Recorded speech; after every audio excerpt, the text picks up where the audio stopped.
Animal liberation will happen in 1 generation or less. That might sound like an absurd statement. After all, last year, around 100 billion animals were killed worldwide, a record number. And rates of veganism in the United States are stuck at about 0.5%, and things aren't looking much better around the world.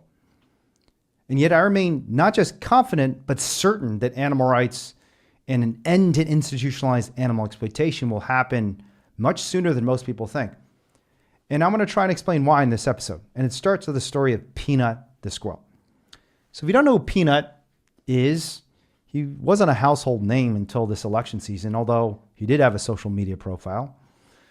But Peanut was a squirrel who was killed by the New York Department of Environmental Conservation on November 1st, shortly before the election. He was the victim of a raid on an unlicensed wildlife rehabber. What's important about Peanut is he became the biggest story in the entire election. So for example, shortly before Election Day, Kamala Harris posted that the hip hop artist, the rapper Cardi B, was supporting her run for president. And she got 800,000 plus likes on TikTok. It was one of the most liked posts that Kamala posted throughout the entire campaign. But when Donald Trump posted in support of Peanut and his family on exactly the same day, he got nearly double the number of likes, something like 1.4 million likes. And it was accompanied by a wave of other posts by people like Elon Musk, Donald Trump Jr., and others who said over and over again things like, and this is a quote directly from one comment on Donald Trump's TikTok, "I have no way to explain how important this is to me." There's an argument that by pushing massive pro-Trump sentiment and massive anti-Democrat sentiment, literally the day before the election, that Peanut the squirrel is the reason Donald Trump is our president. Now that's, of course, speculation. But what's less speculative is that animal rights were a big story in the 2024 presidential election. So for example, Kristi Noem, who was widely seen as a top contender for the vice president position under Donald Trump, was basically canceled because she shot her dog Cricket and wrote about it in her memoir. J.D. Vance and Donald Trump went viral because they accused Haitians in Ohio of eating people's pets. You remember that line from the debate? They're eating the dogs, they're eating the cats, they're eating the pets. And more generally, concern about animal cruelty in this election season was probably more salient, more visible than it's ever been. But you might be asking, if concern for animals was so visible in the Kristi Noem case, Peanut the squirrel, or in the dispute and controversy over Haitians supposedly eating people's pets, why is animal rights not a political force? And there are certainly indications that it's not much of a political force at all. For example, Ezra Klein, maybe the most prominent vegan in the media, had 3 guests right before the election who are all vegetarians. Vivek Ramaswamy, Jon Stewart, the comedian, and Ta-Nehisi Coates, the civil rights activist and writer. All of them are vegetarian, but none of them said even a single word about animals in the run-up to the election. So you might ask, what explains this? If there's so much attention given to animals and there's so many people who seemingly in their own personal behaviors and beliefs care about animal rights, why is there no political movement that seems like it's able to drive change? Now, the answer to that question actually should give us optimism about the future of the animal rights movement.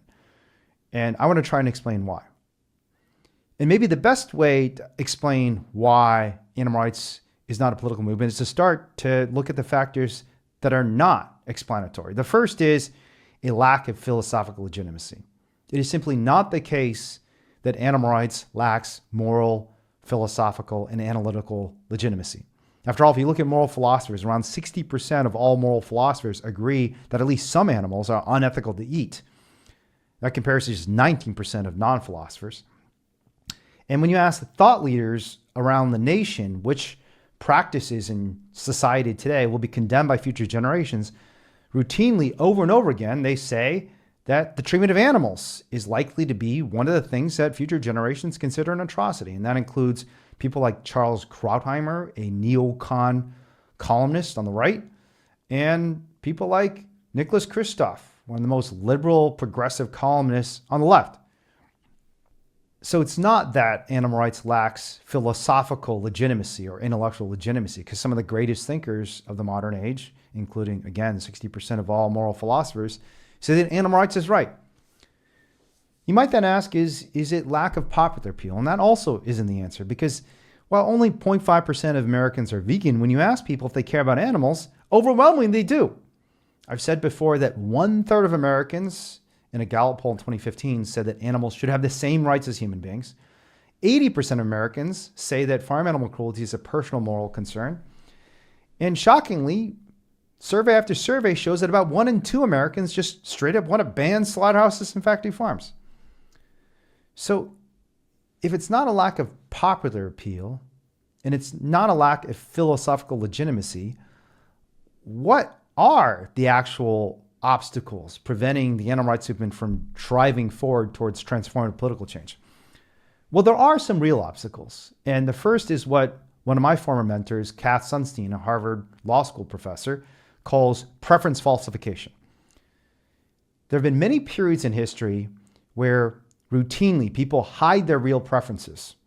They're not willing to come out with their real beliefs. And the result of this so-called preference falsification is that issues that might otherwise achieve tremendous change are blocked because people aren't willing to come out. So the classic case study of this is, in fact, the gay rights movement. Up until the 1970s, gay and lesbian and bisexual and transgendered people in this country hid who they were. And it's hard to make change if you hide who you are, right? And the same dynamic applies to animal rights today. There's so many people across the country and world who have in many ways been closeted for animal rights.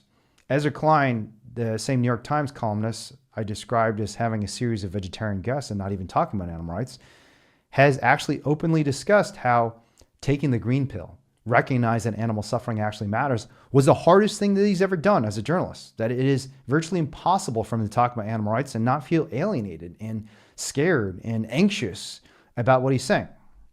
So those same social forces that are causing Ezra Klein to be silent cause millions of animal advocates across the world to also be silent. So preference falsification is obstacle number one. The second obstacle is the animal rights movement's lack of vision. So contrary to most people think, having a bold vision is a virtue, not a vice. And the classic case study for this is the civil rights movement. Martin Luther King Jr., when he marched on Washington, talked about a dream, a transformative change for the nation, a world where little white girls and little black girls could walk in a fun town hand in hand together. And that is what inspired people to fight for change. It was a vision. Too often animal rights activists settle for something small and incremental and something not particularly inspiring, and that doesn't create change. In fact, the renowned sociologist Doug McAdam at Stanford, who I've talked to quite a bit over the last 10 years and who's been an advisor to a lot of the activism that I've done, has looked at social movements through history and says that all the ones that you see succeed achieve what he calls cognitive liberation, a combination of a sense of collective hope and a sense of collective grievance. Without that hope that we actually have the power to create change, without a big vision that inspires us to create change, there's no motivation for people to fight. And without that motivation, you are not going to create much transformation. And vision is something that has been completely lacking in animal rights. Even when stories like Peanuts go viral, advocates for animal rights very rarely extend the situation that Peanut and his family endured to the broader problem of billions upon billions of animals being killed across the nation world. Very few animal rights advocates actually talk about the situation we're in as one of moral crisis and moral opportunity.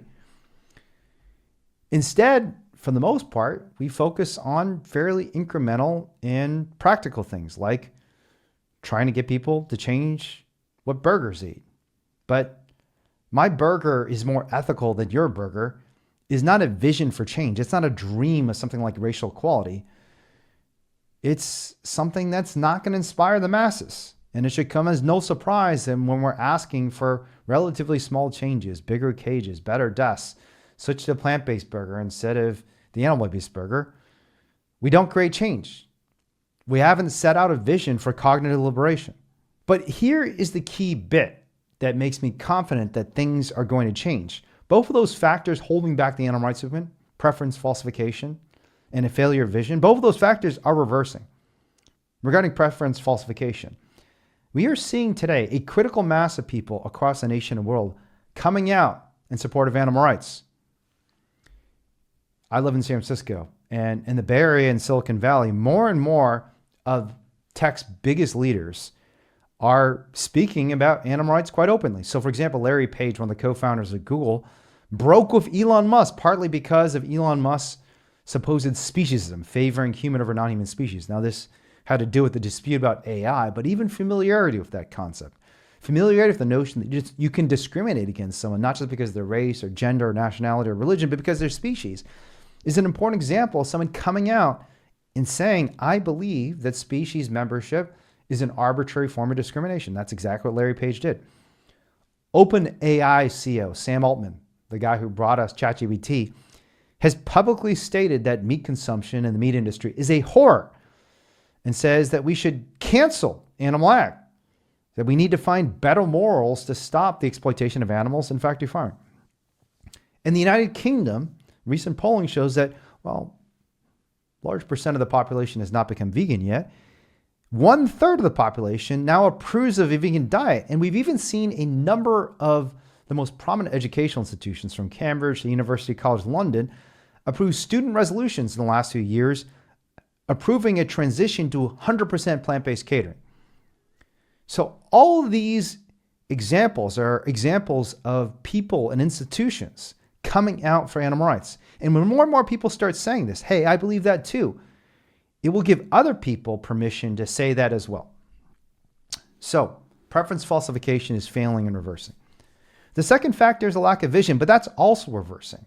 So one of the most prominent examples of this is, again, while most of the time when animals are being hurt or exploited, even advocates ourselves don't paint the bigger picture, don't point out this is an atrocity, but also an opportunity to end an atrocity. Writers like Yuval Noah Harari, one of the most important writers of our time, have expressly described industrial animal farming as one of the worst crimes in history. The liberation of animals, in turn, if it ends one of the worst crimes in history, is one of the greatest opportunities in history. There are also incredible opportunities to build vision at a smaller scale. So for example, Americans and people across the nation and world are increasingly lonely. We're seeing record decreases in the amount of time people are spending with other human beings. They're sitting in front of their computers, they're watching Netflix, they're not hanging out with their friends. With one exception, Americans are spending a record amount of time with non-human animals. And animal stories have repeatedly gone viral, not just Peanut the squirrel, but Cecil the lion, Harambe the gorilla. Even if you just go check out what's going viral on Facebook and on Instagram, it's probably something from the dodo involving animals. So while the exploitation of animals is getting more attention as one of the greatest atrocities in history, the sentience of animals, the companionship we have for animals, the love we feel for animals is also getting more and more attention. And that combination of increasing attention on the atrocities committed against animals and also increasing understanding of the value created in our political system, in our moral system, in our social system by having ethical and compassionate relationships with animals, that sets up an incredible opportunity for change. And in fact, activists are seizing this opportunity. I'm one of them. In 2019, California became the first state in the nation. California by itself is the 5th largest global economy. It became the first state to completely ban the sale of an entire animal product, fur. In 2020, the first general purpose federal animal cruelty statute was passed by, of all people, Donald Trump. And in 2022, just a couple of years ago, I was acquitted by a jury in rural Utah, not in San Francisco, not in a progressive place that you'd expect people to support animal rights, but I was acquitted by a rural jury in Utah, a very conservative jury, after I was accused of multiple felonies for rescuing 2 piglets from the largest factory farm in the nation. Victory by victory, legislation by legislation, case by case, our movement is moving towards its greatest objective, establishing the legal, political, and moral idea that animals are persons and not things. And that should give us hope, because that is a vision that will convince people to fight for change. So I am not at all saying that things aren't bad right now. They are. They're bad for Peanut. They're bad for dogs and cats across the country that are being killed for the crime of being homeless. Dogs and cats experimented on labs, in billions upon billions of animals dying in factory farms and slaughterhouses. But here's my prediction. By the next presidential election, the nation will reckon with animals in a new and serious way. It'll be, for the first time, a genuine political issue. Animal rights already has incredible passion behind it. People like you and me and people across the nation care about animals. They love the animals in their own homes. Something like 90% of Americans believe that the animals in their homes are members of the family. And about half of those Americans believe that the members of their family who are non-human animals are just as important as a human animal, just as important as their human children. And when that passion and love for animals and that recognition of the atrocities being committed by animals finally becomes a political force, because preference falsification ends, and because activists increasingly set out a vision that's inspiring and bold, animal rights will become a political force. And when it becomes a political force, it will not be stopped. So I'm interested in your thoughts too. But what do you think? Is animal rights going to happen in one generation? Is it going to happen in one presidential election? And if not, why not? Let me know in the comments. And as always, please rate and share this podcast if you enjoyed it. We don't have to hurt animals. You can protect them. We don't have to kill them. We can care for them. And that's who we're meant to be, right? That's who we are when we're at our best. We're caring for each other and for the other living beings of this earth and not hurting them.